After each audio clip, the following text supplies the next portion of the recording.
ሰላም ሰላም እንዴት ናችሁ? የቲክቶክ ተከታታዮቼ ዛሬ ይሄንን ኬክ እና ጂሊ እንዴት እንደሰራሁት ነው የማሳያችሁ። መጀመሪያ 1 ሊትር ወተት እና 4 ማንኪያ ኮርንስታርች አድርገን እሳት ላይ እንጥደዋለን።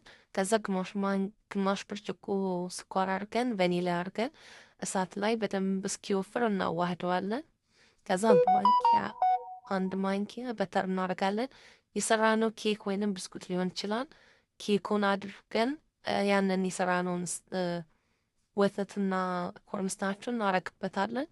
እሱ ቀዝቀዝ ሲልልን አንድ በከት ወይንም አንድ ባኮ ጂሊ በሞቀ በአንድ ኩባያ በፈላ ውሃ እንበጠብጠዋለን። ከዛ ካለን ስትሮበሪ ቆራርጠን እናረግበታለን። ያ የቀዘቀዘውን ኬኩን እና ክሬሙን አምጥተን በላዩ ላይ እናፈሳለን። ከዛ ፍሪጅ ውስጥ እናስገባዋለን። ለልጆቻችሁ አንዳንዴ መስራት ጥሩ ነው እንደዚህ አይነት ትላል